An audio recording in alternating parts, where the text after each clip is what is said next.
What's up, PoE homies? Jay, we're here with another video. So I want to show you guys my Magic Find Lightning Arrow / Tornado Shot character. A couple things to cover. This build does not require a Headhunter or a Mageblood.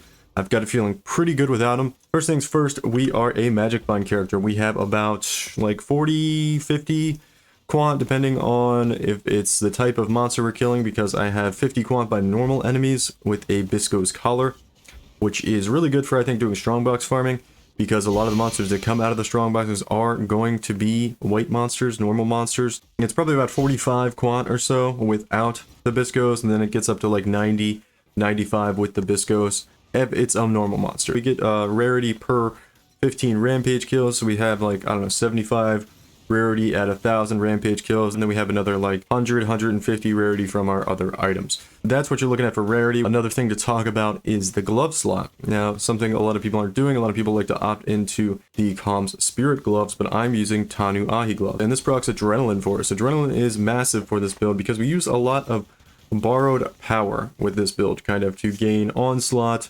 With the Tanu Ahi, you basically get perma onslaught, you get perma adrenaline with the Tanu Ahi gloves, and you also are able to get a lot of movement speed from that. A lot of movement speed, a lot of attack speed, and that's really good for our build because generally we're losing a lot of that by going Magic Find with like gold worms and not having the move speed and stuff from boots. We're able to make up for a lot of it with Tanu Ahi, and then also Rampage gives a lot. So we're using kind of a lot of like borrowed power, movement speed, attack speed stuff. So it's very important to keep moving on this build, keep attacking. Once you slow down and stop killing monsters and kind of start walking through the map slowly, that's when your buffs are going to fall off and you're going to feel kind of slow if you don't have your buffs up.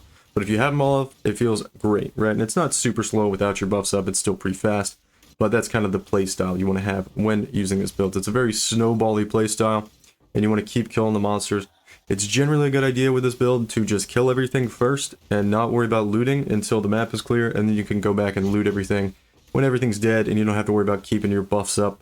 That kind of leads me into the next thing we want to talk about here with the build, and that is what can the build handle. So I'm doing 20% Delirious maps, pretty much full juice, Gilded Scarabs and Sextants, juiced up to like 100 quant with Wandering Path, and it's able to do that. I would not take it further. I would not try to do 40%, 60% Delirious. Maybe you could do 40. It might be a little bit more difficult.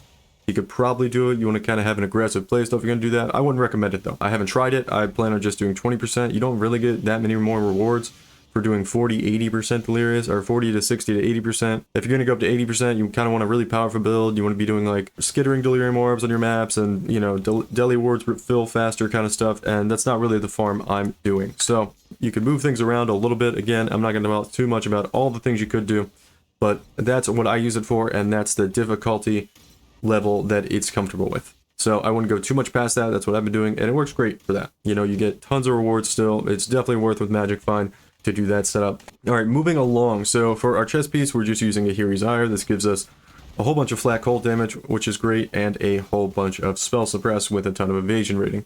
So a lot of people use this chest piece. You could go with a couple other things, but that's what we're using.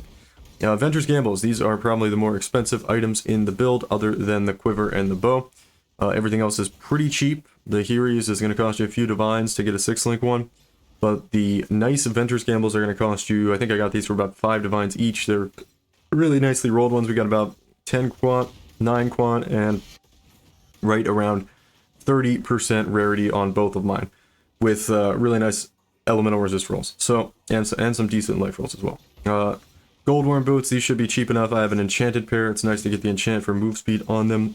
50 fire res is great with the 20 quant. Shouldn't be too expensive to get those. I think I got these for like a divine. And not really anything that's going to provide too much more functionality in the build, right? So let me just talk, except for the helmet is kind of important, and we'll talk about the gem link setup. So the helmet, it is important to roll this correctly. You kind of want to get some chaos res. I typically roll them with chaos res essences just to make sure I have chaos res, and then I'm looking for 2 good resist rolls and a good life roll. This one I actually crafted by doing, we hit I think tier 3 life or something, tier 4 life, and then we tried to slam for hybrid life, and we got hybrid life, so it had an acceptable life roll after I did that, and then it hit pretty good suffixes, and then we just crafted on that AoE gems because we put our auras in the helmet. So important things though are the mana reservation efficiency of skills, Eldritch implicit, and the reduced mana cost of attacks with the Exarch implicit. You need that to get your Manaforged arrows set up. We'll talk about that in a minute.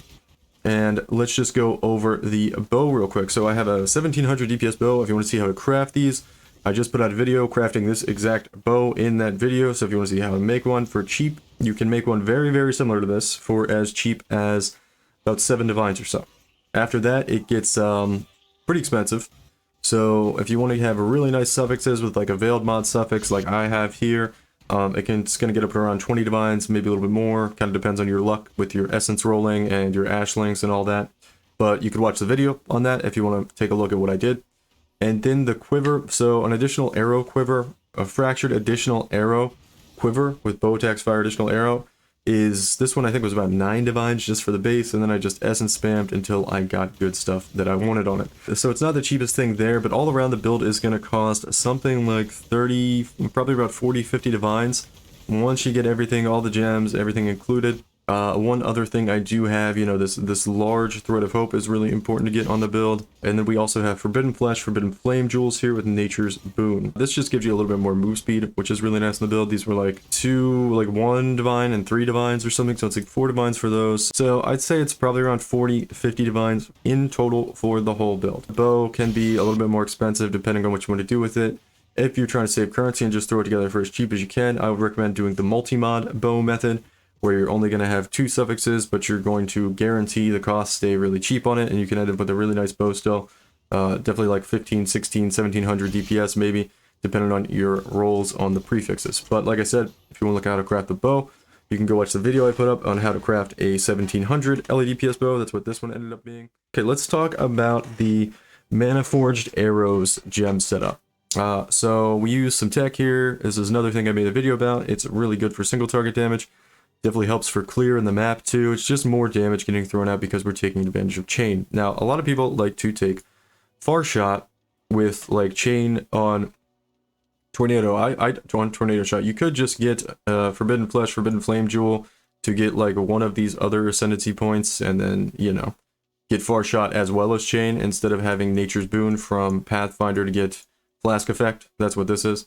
But I choose not to do that. I just like going with the chain and using this cast on crit tornado hydrosphere tech to do the chaining damage, which gives you, feels like about double the damage when the tornado comes up on the target with your cast on crit, and hydrosphere with tornado shot. Lightning arrow feels like even more than that, but we're using tornado shot. I kind of prefer it. They're both really good. It's really up to you what you prefer.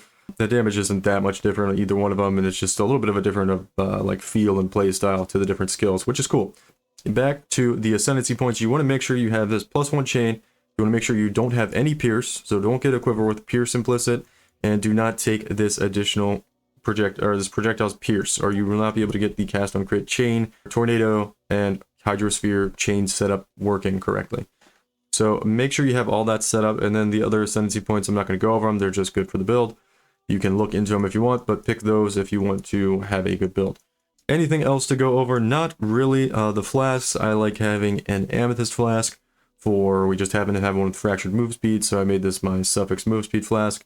Increased effect is fine. Then we have a diamond flask with crit chance with increased effect, and a jade flask with reduced effective curses. Quicksilver with elemental resistances. The elemental resistances is not necessary for the build, but I like to have it because my resists aren't that overcapped, and it allows me to take some eater shrines that reduce my resist and give me quantum rarity without me having to worry about my resists going negative, as long as my flasks are up. But it's a little bit of a gambly thing to do that sometimes. Up to you if you want to do that, but that's why I have that suffix on that flask. Other things to know, we did just add in a inspired learning setup up here, which you kind of need level 100 to do. You could take out some damage nodes if you're a little bit lower level, maybe the crit chance stuff you don't necessarily need. Maybe some of these masteries you could take out, and like a life node, maybe like take out the 2 masteries and a life node. The masteries are nice to have, but not necessary, right? If you need more points to get over here to do this, it's kind of the last thing I would do on the build, is set up the inspired learning up here. I actually did not have an inspired learning set up until just yesterday, and it does kind of smooth out the build, because it does have a little bit of survivability issues if you're not real careful and don't play real cautious, but once you get the inspired learning, it really smooths out your survivability and your damage and just makes it feel a whole lot better. We only use 1, so it's not a tremendous increase to power, but it is pretty notable, pretty sizable, especially when you're doing juiced mapping. I'm not going to go into detail on all of these small notable passives or anything like that. Obviously, we're taking like crit stuff and LE damage stuff with defensive stuff as well. Mostly just damage stuff though. I guess let me talk about the auras real quick actually. We run Haste, Grace, and Precision. That's it for auras. You do need the mana reservation efficiency of skills to run all three without having to use an Enlighten, which we can't fit into with the build. And I just use a Flame Dash for our movement skill. And then the other Manaforged arrows we have set up is just an Ice Shot. I had an Ensnaring arrow, but people were telling me it's probably not working with the chain stuff going on, so I changed it to an Ice Shot because really just it's a little bit of extra added cold damage, and the chilling on the enemies is kind of nice. And, you know, provides a little bit of a defensive layer. You get a little bit of chill and freeze on some of the enemies sometimes, keeps them from moving too quickly towards you or attacking you at all if they're frozen. And it's just a nice defensive layer there. If anybody has a suggestion for a better skill gem to use here, I'm more than happy to, you know, take some suggestions on that. I think Ice Shot is good. I don't think the Ensnaring Arrow is working with that enemies take 20% increased projectile damage, which would be huge. But yeah, it's kind of tough to fit anything else in because we have to use a life tap in order to get the mana cost, or I guess in this case the life cost, now that it's life, appropriate for the Manaforged arrows to trigger in this setup. And we also have a power charge on crit support here for power charge generation. So that's the setup. And then nothing too crazy on the other stuff. We have our typical 6-link. We have our mark on hit with Sniper's Mark and our cast when damage taken Immortal Call setup for our guard skill. So okay, there's the build. Hopefully you guys like this. If you, like I said, if you have any questions, concerns, suggestions, I'm always happy to like nerd out about PoE stuff with you guys. I stream generally every night, so you catch me on stream. If you want to hang out a little bit, ask me questions, talk about the build, Lola is coming up in the camera here, so I guess we're gonna call it there. And yeah, thanks for watching.